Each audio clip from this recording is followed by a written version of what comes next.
Welcome back to the Joseph Graham Show. Today I'm super stoked. Now, I've been following Cameron Herold for a while, but then I got to hear him on my buddy Brian Bogart's podcast. I think you did it maybe a couple years ago.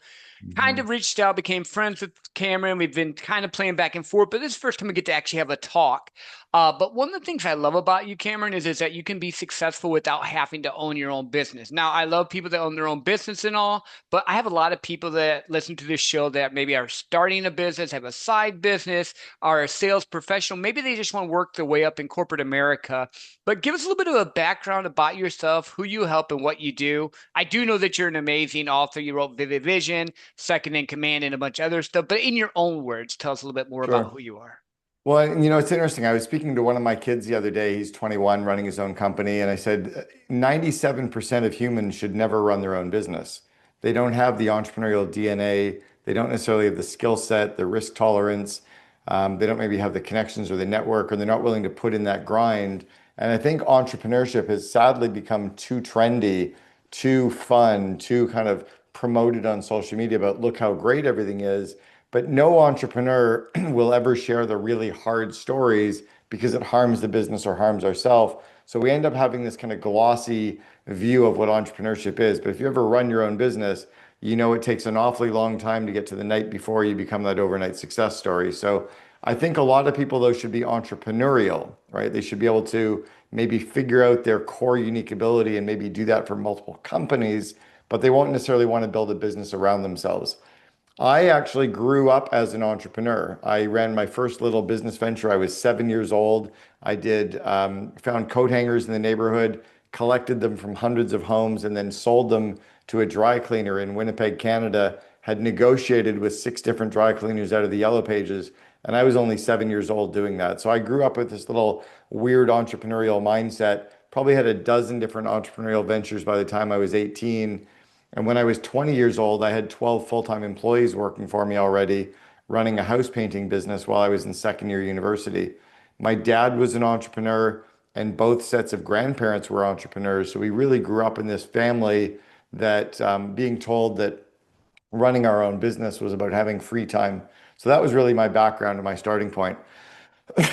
Um, I got involved in a mastermind community when I was around late 20s, early 30s, late 20s, and I was building out a collision repair chain. That company is now called Gerber Auto Collision, and we grew it into the largest collision repair chain in the world. I then was hired as the president of a private currency company that we built and sold. And while I was doing that, I met a guy. We became very, very close friends. He ended up being my best man at my wedding, and he was building out a company called the Rubbish Boys, was changing the name over to call it 1-800 Got Junk. And he Mhm. asked me if I would come on board and coach him and work with him. I said I would coach him, but I would never work for him. 6.5 years later, we finished that engagement up, and we had taken the company to 330 cities and 106 million and 3,000 employees. And I'd been the COO for that trajectory. So that was kind of my path. I left there 18 years ago. And since then, I've been paid to speak now in 29 countries around the world. I've written 6 books, and I own an organization called the COO Alliance, which is a large mastermind community for the second in command. And then I also have an online course called Invest in Your Leaders. So that's a bit about me. No, I love that. So let's dig in this here because you definitely grew into an entrepreneurial family. Mine Mm, was the opposite. My family were like hardworking, middle class. Not that entrepreneurs aren't hardworking because I am one, so I understand it is. But like they never thought about working for someone else, and I kind of went through that sure. whole transaction or transition. How do you help? Do you help people figure out what's best for them? Like, because you have a second in command alliance. Is this people that are already figured out that they are okay at being number two? Because, like, I know me, I'm really good at sales. I'm an expert in that one vein. Do I want to run a big multi-billion dollar company or multi-million dollar company the whole process? No, that doesn't sound fun to me at all. Correct. And it's a different mindset to do it. It's a different DNA profile to do it. Entrepreneurs and COOs, one is not better than the other. They're just different. It's kind of like men are from Mars, women are from Venus. Men are not hairy versions of women. We just see the world differently, perceive the world differently, solve the world differently. Most guys don't want to be women. Most women don't want to be guys. Most COOs don't want to be CEOs, and most entrepreneurs are not cut out to work for someone else as the COO. Hmm. Most entrepreneurs could never work for someone else. It's why we're doing our own thing. Most COOs don't have that risk tolerance and DNA, nor do they even want to put in that time and risk to really run that role. And a great example of a COO is Sheryl Sandberg, who was the COO for Mark Zuckerberg at Facebook. She made gazillions of Hmm. dollars being that second in command. You know, I used to coach the COO of Sprint, the 82nd largest company in the United States. Jamie's base salary was $2.7 million a year plus long-term incentives. He didn't need to be an entrepreneur. He was raking it in. Hmm. So you can actually do very, very well in the lane that you decide that you belong in as long as you work on that. And that's why we started the COO Alliance was we wanted a network and a community for COOs to work on their skills, their confidence and their connections so they could become better as COOs, both as leaders and build a better company. Yeah. Well, and I think you're right, though. Everyone has this glamorous thing of being an entrepreneur, but it's a 98% fail rate. Like Right. most entrepreneurs I know, and I know a lot of them, failed and failed and failed again. And if you don't have the grit or the toughness to get told no, door slammed in your face, it's probably not for you. Or I actually suggest they do this, do sales first.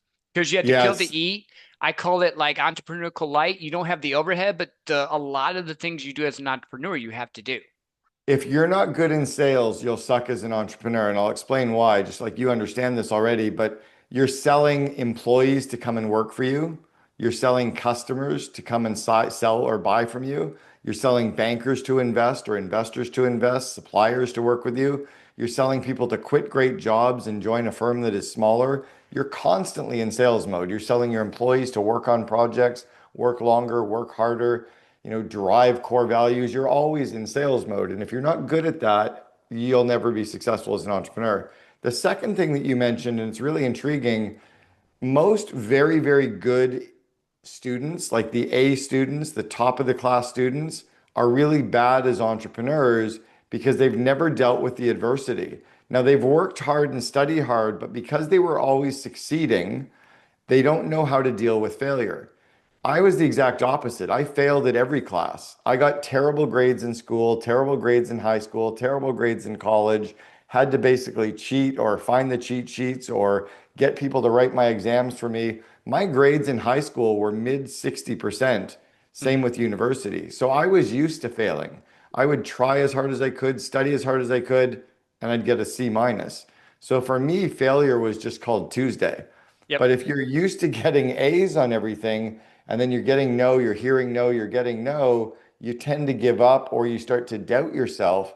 But that true entrepreneur is usually the B and C student that knows that they can't cut it in the real world working for somebody else, nor does our DNA work well for us. In the school system, I was told to pay attention, sit still, stop being so disruptive. Why wasn't I trying so hard?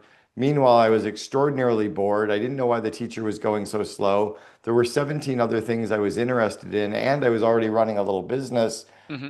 It was kind of boring sitting there. So, yeah, just a very different DNA type. Yeah, no, and I get that. Like, I think a lot of times well, I know this. The only reason why I can do sales for other people is because I control everything with it. I set the stuff and I do so well, they let me do what I want. That's the only reason why I can do a role that I do, because if not, I can't, I don't do well with listening to people say, hey, it has to be this way. I never was the A student. I was the C student all the time and just trying to do new things. So with people in their development and what they're looking to do, how do you help them understand more of the path to take? Because I know there are true-blooded entrepreneurs, but then there's hybrids that kind of do some stuff. Then there's people, I don't know if you know who Tony Watley is, who worked his way up in corporate America. Then he sold two businesses for 1 million, and now he actually he does business training as well. But he was kind of like he did both, which is it's Yeah. an interesting path. I think I try to get people to understand what their unique ability is, what their zone of genius is, the stuff that they're so good at and they love doing that they would probably do it for free, except they have to pay bills. Hmm. If you can focus on doing those things all of the time, you'll succeed. I've always loved running a business. I was doing it at a very, very young age. I could literally rattle off right now probably 10 different business ventures that I had before I was 16 years old. Hmm. That's not a normal kid, No. right? Normal kids are out playing, they're out doing sports. Again, I was running all these little side hustles in businesses. I hired my first employee when I was 10 years old. I hired a neighborhood kid to deliver newspapers, and then I went out every Thursday and collected the money from the clients so I would get all the tips and I was paying them a small hourly rate. That's not a normal kid. Mm-mm. So for me, that was just what I was really good at. So I look to people to say, it's often the stuff that we diminish and we're like, oh, anybody can do that. Nope, that's your unique ability, right? I was doing speaking competitions in grade school and doing very well doing public speaking while most kids were terrified. I loved being on that stage. I loved getting the attention. I loved being able to get the group to laugh at me. It was my way of fitting in because I went to six different schools by the time I was in grade nine. So I knew how to stand on a stage and deliver. That's a unique ability. But if I look at that and go, oh, anybody can do it, no, the reality is 95% of people suck at it. So if you can identify those areas of unique ability and delegate everything except genius, you start to win. In the school system, we were told, oh, an area that you're weak at, you should go get a tutor, you should study hard. That's not true in the business world. In the business world, I don't want to get a tutor at all the stuff I'm bad at because then I'll just become average. What Hmm. I want to do is join some masterminds, go to lots of events, get to know the really smart people that I can delegate and outsource to so that I can delegate all my weaknesses and average areas to people that are strong at it. And then I can focus on my unique ability. No, That's a I love skill that. set area. Yeah, no, I think that makes sense. And I'm going to ask this question because you said that your grandparents were entrepreneurs, your Mhm. father was an entrepreneur. Is that just, do you think that it was because you saw it in action, it was easier for you to step into it? Because you are, I'm going to say this in a nice way, you are actually the odd one Yeah. because normally most entrepreneurs I know had a rough lifestyle, they had a chip on their shoulder, and they had to figure it out. But it sounds like you come from a legacy of entrepreneurs. So that's a little bit of a different angle. It is a very different angle. And so I was lucky that all of the influences in my life that were running their own business used business as a way to have a better life. So they all had a lot of free time. They loved the free time. They spent time with family, with friends, with hobbies. I remember my dad taking me to the golf club when I was only 15 years old. We went to play golf at 12 o'clock, and he showed me all the people coming in to play golf. He's like, that guy owns a car dealership. She owns a clothing store. He owns an accounting firm. She owns a law firm. And then we went and played golf. And at the end of the day, we were sitting up on the balcony looking over the 18th green, and he was showing me all the people coming in to play golf at 5 o'clock. He said, she works for the clothing store. He works for the car dealership. He works for the factory. Do you notice the difference between who is playing golf in the middle of the day and who's playing golf at the end of the day? And I said, yeah, entrepreneurs were playing golf in the middle of the day. And he said, that's the biggest benefit of running your own business is you can do what you want. I was obsessed with golf at 15. So I'm like, this is amazing. I can play Yeah. golf all the time. And then he showed me those lessons. He showed me that I could make a little bit of money from everybody else. And if I could take care of all those people, make sure that they were really happy, they wouldn't quit, business would be easy. So it was really being shown those lessons that I think was a bit of an unfair advantage or an education. Well, no, I think that's a great thing. It actually goes back to what people don't realize. For thousands of years, we were trained by either our fathers or by an apprenticeship and learning a skill with actual practical knowledge instead of, I'm not a really big fan of the school system, I'll be honest with you, because I think they try to put you in a box and it doesn't fit most Yeah. people except for employees. And I was never born to be an employee, like in that regard. So no, I love that aspect of it for you. So with Well, going, nowadays, I think at least there's a good and a bad to everything, right? I think there's a plus side and a downside to almost everything. It's like the glass is half empty and half full. So the school system now at least recognizes that entrepreneurship is fun, is cool, is valuable. When I was growing up, we were vilified. We were greedy capitalists, and entrepreneurship did not become cool until I was around 30 years old. 1995 through 2000, in the rise of the internet boom and the first dot-com era is when entrepreneurship became cool. And then with the rise of social media, 2007 through 2010, 12, entrepreneurship became the thing. So I Mhm. was battling some headwinds. But I think the disservice is that too many people think that it's easy to be an entrepreneur and they miss the point, right? They're not getting the whole story about how hard it really is. We've made it look too easy. It takes a long time to get to the night before you become that overnight success story.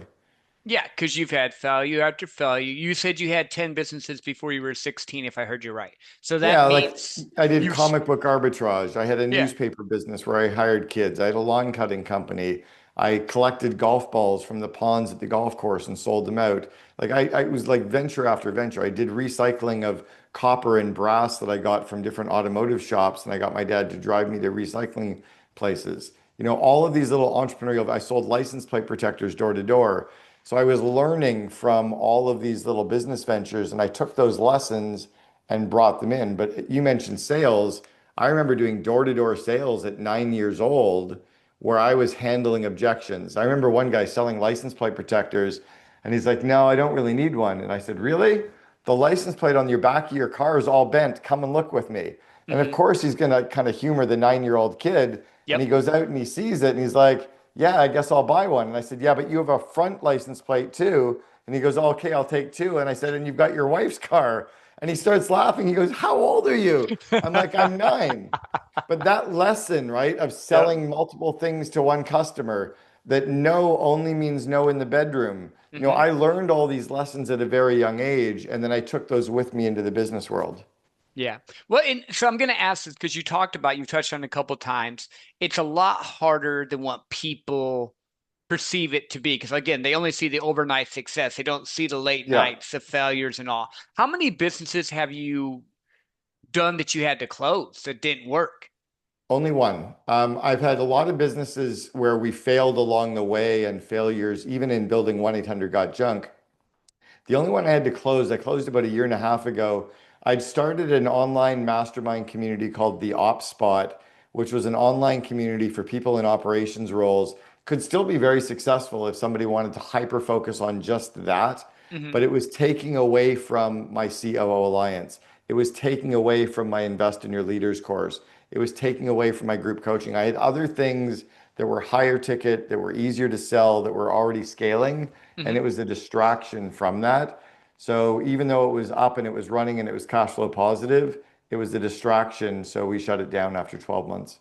But that makes sense. That's a, hey, I'm going to try this out, and if it works, great. If not, it's not. You were looking at the whole picture of your business structure, not just the one business. Um, Correct. but how long did it take for you to become successful in business? Like where you feel you were successful? Uh, okay, when I was 42, so when I was born, my grandfather died 2 years later. When I was born, he said, with a name like Cameron Gardner Herold, that kid's going to be something someday. And I remember always hearing that from my parents, and it felt like a bit of a curse that I had to live up to. When I was 42 and I was leaving 1-800 Got Junk, I had the home in Whistler. I was a member of the golf club. I had, all the stuff that I would need. All of a sudden, I went, wow, I'm already there. I kind of made it. So from that point forward, that was about 18 years ago, I felt like I was in bonus time. Everything else was just for fun or a bonus that was happening. That's when I really felt like I was successful. But I was making money at a very young age. I bought a home the year that I graduated from university. I'd paid off all my university debt and I bought my first rental property at 25 years old. That's not an, or sorry, at 22 years old. That's not a normal thing for somebody to do. So I was successful at a pretty young age. I was making back in 1986, my first year running the house painting business. I think I made $20,000 profit in 4 months. And that was 40 years ago. That was a Hmm. lot of money for a university student to be making in 4 months. So I was pretty successful at a pretty young age. No, I love that. I do. So now you help people who are second in commands. Do you help them find roles or what with your group? Tell us a little bit more about what that is. Yeah, I noticed that there were a lot of mastermind communities for the entrepreneur, right? We had YPO and EO and Vistage and the Genius Network and baby bathwater and war room and GoBundance. There were tons of these events and groups for entrepreneurs. And then there were groups for marketers and lawyers and engineers and for everything else, but there was no organization exclusively for that second in command. And it's kind of like a guy showing up at a baby shower or a bachelorette party. We don't fit. We're not Hmm. supposed to be there. And so the COO showing up at an entrepreneur event, yes, it's about business, but everybody else in the room is a different DNA. Hmm. So I really wanted to start the organization for them. And I got a group of my clients and their COOs together, and we put all of the COOs in a room, and it really did quite well. So that was the starting point for the CO Alliance. Now we have over 180 full-time members from 17 countries. We do a 2-hour event online every month via Zoom. We also have a 1-hour event online every month via Zoom with an AI expert coming in to speak. And then we do 2 in-person events every year where we get groups of these entrepreneurs or COOs together to grow their skills, confidence, and connections. And it's not me teaching them, it's me facilitating the discussions, facilitating the learning so they can learn from each other and with each other to grow as leaders and to grow better companies. No, and that makes sense. Like I just did a training on how to connect with the CEO and the CFO and the COO because I deal in the B2B space and Hmm. they all have different things that they think about. So that makes perfect Totally. sense. If you have a COO with all those in or with all the CEOs or the owners, they're gonna not think the same way. They don't have the same thought process. Correct. They don't think the same way. They don't communicate the same way. They don't approach the business or see issues the same way. They don't solve problems the same way. So you need to, or what we're working on is how can we help the COO and the CEO collaborate and communicate better? Again, very similar to men are from Mars, women are from Venus. How do you teach a guy to listen to the women? How do you teach the women to speak more to the male? How do you get them to collaborate and set goals together and stay on the same page and have date night and have time away from the kids? How do you teach them to argue for the good of the relationship, right? Are you arguing to be right or are you arguing to build a better relationship together? And it's those things that we work with all of our members of the COO Alliance on. Yeah, no, that makes sense. Because again, like you said, you have to have the right people in. So when someone's building their business and all, when is the best time to bring in a COO? Do you have Great a thought question. process on that? Yeah, very much so. So first off, if you're running a business, you're an entrepreneur and you don't have an executive assistant, you are one. Let that burn in for a second, right? If you're running a business and you don't have an executive assistant, you are one because you're doing all these tasks that are way below your effective hourly rate. So, step one is getting stuff off your plate to be working on the right things that are going to move the business forward. At some point, you'll recognize you have a bundle of tasks that you could have somebody focus on that are very operational. But that could be a director of operations or an operations manager, maybe a vice president of operations, or maybe a COO.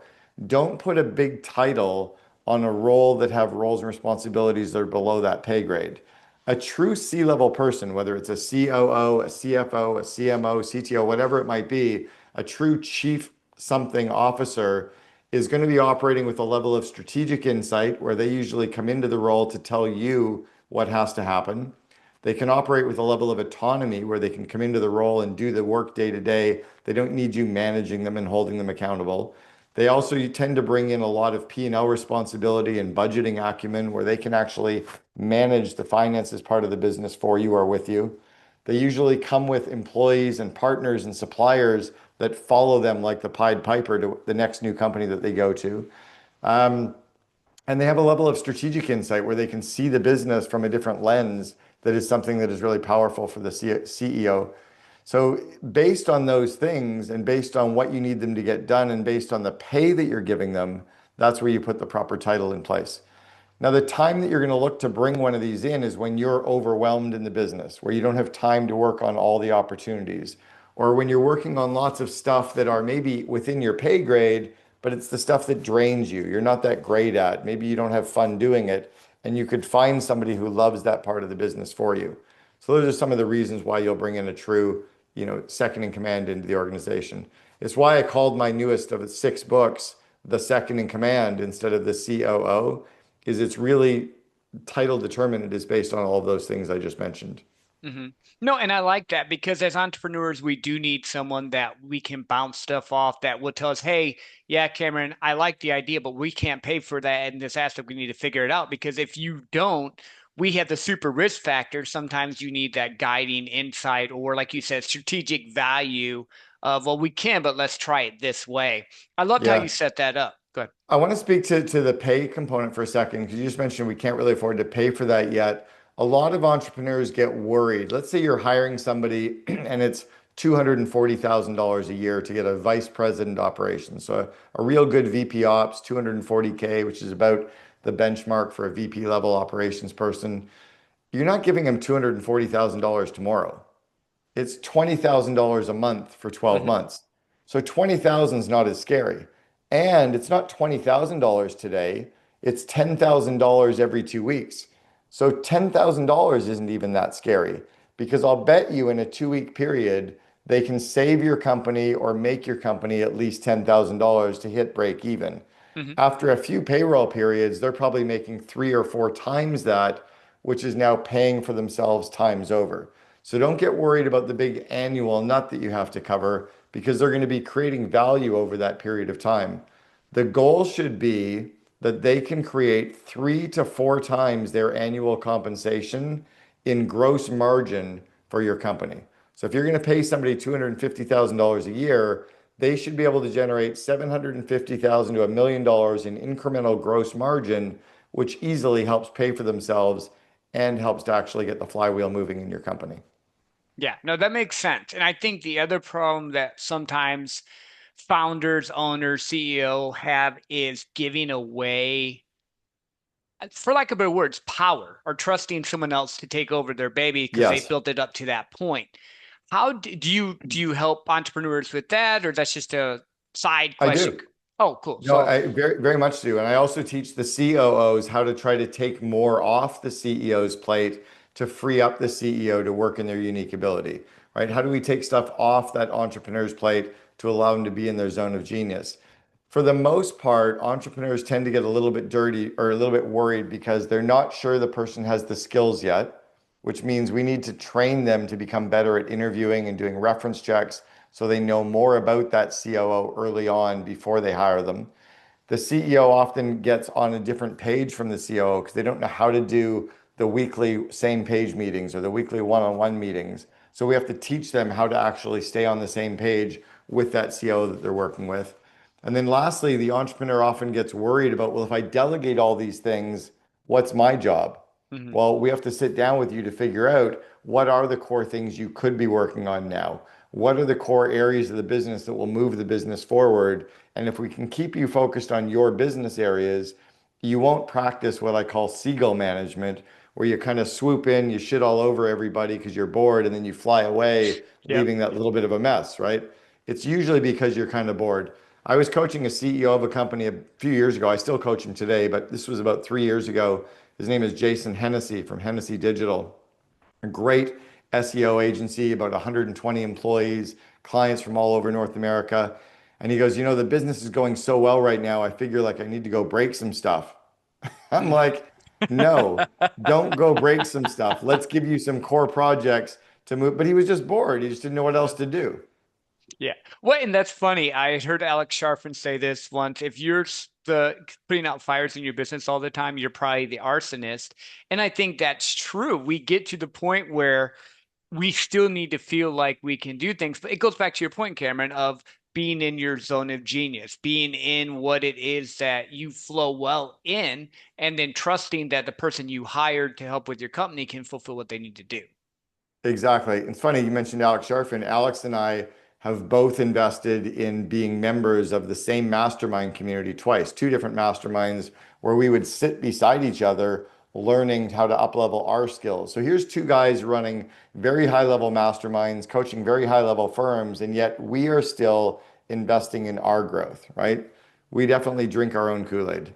Yeah, well, but that's another key that I found with this circle, with the people that I know that own businesses and grow. They're always leveling up. They're always networking. They're always getting in the rooms with people that can help them. But it's Yeah. not a bullshit room either. You're not just getting in there rah-rahing each other. Like you Oh said, God, your no. COO alliance is connecting COOs. It makes sense that way. Yeah, and we're also sitting down and getting vulnerable with each other. We're sharing our pain, we're sharing our scary stories, our lessons from the edge. We're opening up, going, I don't know how to do this stuff. You know, a friend of mine, Joe Polish, who runs a group called the Genius Network, and I'll be at his event next week, said, if you're the smartest guy in the room, you're in the wrong room. And it's how do we, as really smart business leaders, continue to put ourselves in those rooms to continue to grow? Frankly, it's why the best athletes on the planet still have coaches, is they're always looking to up level their game. Yeah, well, and it makes sense. If you don't invest in yourself, who will? And you have Yeah. to get into the right rooms. Like I know a lot of your circle. I hear Joe Polish's name brought up almost on every podcast that I do because he has such an influence and he helps different people. But different people say, I don't even think you guys would even know each other, but you guys have connected because he formed the Genius Network, which I think is great. Like it's just funny to see how the circle is smaller than what people realize sometimes of who's successful, how it's connected. It's just interesting to me. It is pretty crazy. Yeah. So we're not done, but where can people find you? Because I know people are going, well, hey, I want to find Cameron, find out how we can connect. Yeah, my last name is Herold. So if you spell it right, you'll find me a lot easier on social and on the internet. My main website is CameronHerold.com. So Cameron, Herold.com. And it has links for my Invest in Your Leaders course, all of my 6 books, my Second in Command podcast, the COO Alliance, my group and one-on-one coaching. It's all there, really nicely laid out for you. So that's probably the easiest way to start. It even has links to all my social media handles. No, I love that. So I know of two books you wrote. So I've read Vivid Vision, and Mhm. then I saw that you had wrote the newest one. So you've The wrote second six command. different books. 6 books. Yeah, my first book was called Double Double. It came out about 14 years ago. And it was because one of the speakers bureaus that was representing me and getting me speaking events all over North America said, if you have a great book, we can get you a bigger speaking fee. So I thought, well, that's interesting. So I got the first book out the door. It did really well. And it also raised my brand awareness. And then my wife, or my ex-wife now, we were at an event together, a mastermind event, and she met the two founders of a group called Scribe Media. It used to be called Book in a Box. And she met with one of them and signed me up to do a couple more books based on some content that I'd covered in Double Double, but not in depth enough. So that's where I wrote the book Meetings Suck. And then I wrote Free PR. And then I wrote the book called Vivid Vision that you mentioned that blew up and became a huge bestseller globally. At one of the Genius Network events, I was walking back from the bathroom, and one of the other members of the Genius Network grabbed me and said, "Hey, do you want to co-author a book with me?" And that was Hal Elrod, who he and I co-authored The Miracle Morning for Entrepreneurs together.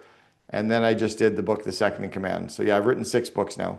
No, I love that. I'm an avid book reader. I do some of my own writing, so I love that part. And it is funny because like even in corporate America, your book, The Vivid Vision, like I've been in two big companies and I've been recommended that book, which is funny to me because I'm not funny, it's good, but it's just like it shows the power of what you do and who you are. Because a lot of times we get people on here, they're coaching, but they don't really have a background to do it. So I want to Yeah. ask you this because I'm sure you can give me a really good answer here. How do you validate who to work with? Oh, as like an entrepreneur looking to hire someone? Yeah, like as a coach or someone to get inside in with, what is your criteria? Great question. So be very cautious when you're a company and you're taking, a referral from someone. At the end of the day, we all want to help each other. So people are very quick to refer, but really ask a few questions. So if you're going to be taking a referral from somebody, interview that referral just like you were interviewing a potential candidate to come and work full time with you. Do the reference checks, ask them the tough questions, make sure that they can do what you've done before, make sure they're the right kind of personality that you want to work with, make sure that you're willing to spend the time to onboard them into your organization so they know what to work on. Make sure you control the scope creep so they actually work on what you want them to work on, not the gazillion areas they could work on. So I think that's something to be cautious with, is to make sure that you do the real interviewing and hiring and onboarding process that you would do with an employee. Do that with a freelancer or an outside consultant that you're bringing on. So I look at cultural fit and the proven skill set, and then their ability to stay focused on what I need them to do and not create scope creep. Yeah, no, I love that.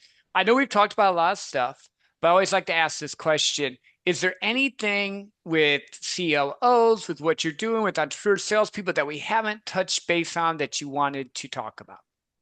Hmm. Yeah, I think a big one is that the leader's core job is to grow people, right? Our job is to get stuff off our plate, delegate it to someone, and then spend our actual time growing that someone's skills, confidence, and connections so that we can get results through people. No one who's listening or watching right now on their to-do list has their name, right? If Bob has a to-do list, it doesn't say Bob's to-do list. So Bob's job is to delegate everything on his to-do list to someone, and then Bob spend his time growing that person's skills, confidence, and connections to continue to delegate more to them.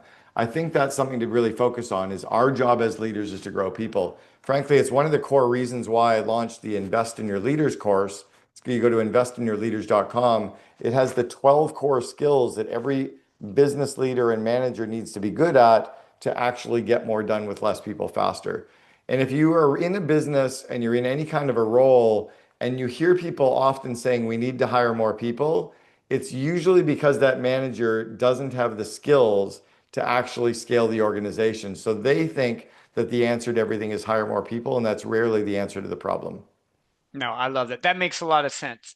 Cameron, thank you for being on this show. I appreciate you. Of Everyone, course. go check him out. His book's amazing. He's a great guy, and this has been a fun conversation. And until next time, go and take action because if you keep sitting on your dreams, you're never going to get anywhere.